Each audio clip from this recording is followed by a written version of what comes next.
FloWrestling is giving 8 guys a shot at $20,000 and, in my opinion, a big shot at redemption. So who's wrestling in their upcoming tournament? Let's stop stalling and start talking wrestling. What's going on, wrestling fans? My name's Josiah, and welcome to the Fanco Wrestling YouTube channel. And if you're new here, I want to invite you to subscribe, but if you've been a long-time subscriber, I want to invite you to go ahead and hit that notification bell so you can stay up to date on the latest Fanco Wrestling videos. And you heard that right, FloWrestling is putting on an 8-man bracket, and the winner gets $20,000. Now, these aren't high schoolers wrestling in this tournament. These are actually grown men, I guess, if you want to call them, wrestling in this tournament. So post-collegiate guys wrestling in this tournament, and this is something that's super exciting. So this event goes down on October 31st, an 8-man bracket of 195-pound guys, and each of these guys, I believe, gets paid depending on where they place in the tournament. And this is super exciting. I mean, this is just a different event that we really haven't seen before. Now, I'm not really sure if it's folk style or freestyle yet. I think it'd be cool to see a folk style type of tournament, but I'm assuming it'll be freestyle. I haven't really got any clarification on that yet, but we will see these 8 guys taking the mat for some of them for the first time in many years. Now, these are the 8 guys that are wrestling in the bracket. And the bracket is not out yet. I'll keep you updated on the bracket coming out when that is available.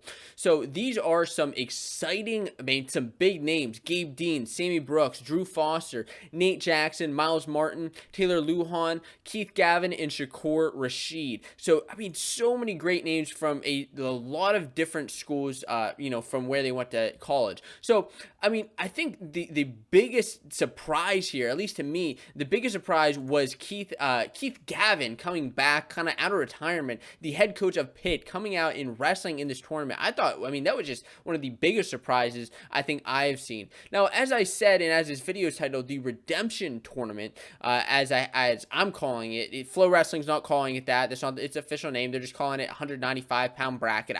I personally think they need to get some cooler names for these things, just like the July 25th card. Like, can we call it anything else but the July 25th card? Maybe like FloWrestling event number 1 or anything. But anyways, I digress. Back to the point at hand. I'm calling it the Redemption Tournament because I think pretty much every single one of these guys is looking at some form of redemption. Maybe their college careers kind of ended on a bad note, or they didn't get the shot at the NCAA title like they should have, or they came in seeded number 1 and then ended up really not getting that chance. And so I think FloWrestling is giving these guys a really good shot at redemption. And I think, somebody is going to get that ultimate redemption and end up winning the tournament. So first of all, before I get into some of these guys, the facts about them, and why some of them are looking for redemption, I want to talk about the representation, of course, in some of the guys from these different schools. So, of course, guys are wrestling all different places now. They're at different RTCs, they're head coaches or assistant coaches at different places, but just looking at where they wrestled in college, I think it's kind of cool to look back and see that we have these representation from these 7 schools: Penn State, Iowa, Cornell, Indiana.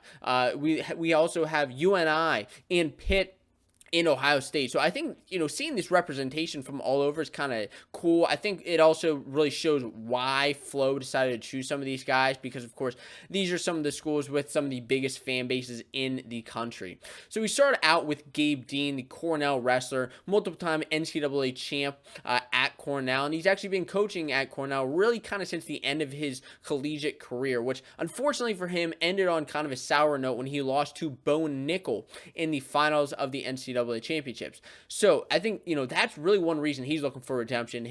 Although he does have multiple NCAA titles, his college career didn't end on the note that he wanted it to.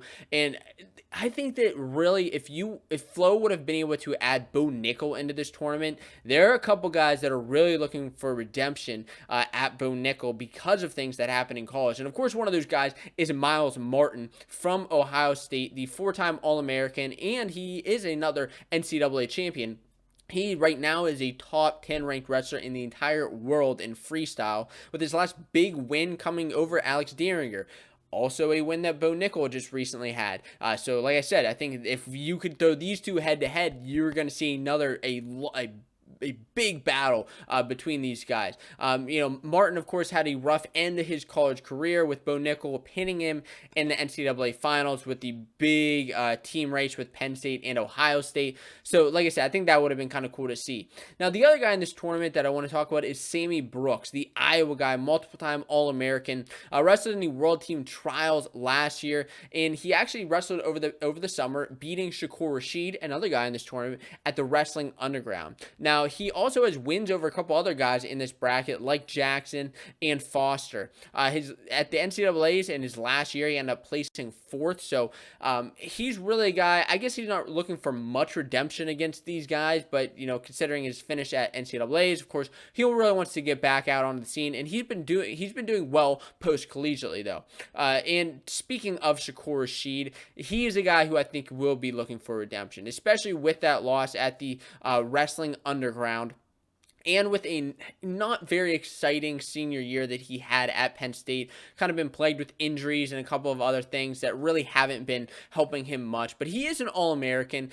Even with that rough final season, I still think Shakur Rashid stands a chance to wrestle well in this tournament. As we've seen, Shakur, he's a great wrestler, and I think we could see some good things out of him here. Now, I mentioned Nate Jackson, who Sammy Brooks has beat in the past, who's a multiple-time All-American from Indiana University, and in his senior year, he ended up placing 8th at the NCAA tournament. So he's a guy who 8th is, you're on the stand, you're an All-American. Of course, every single one of these guys wants to do better. Even the national champs wants to do even better than they did and how they did perform. But Nate Jackson is now an assistant at Princeton, and I think that he will be looking. He's an interesting pick in this tournament and kind of a wild card out there who I'm excited to see wrestle in the event.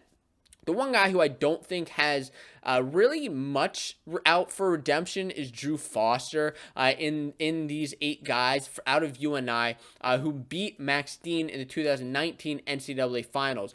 Drew Foster was somebody who was, I think he was kind of an underdog coming into the national tournament, and beating Max Dean in the finals was big.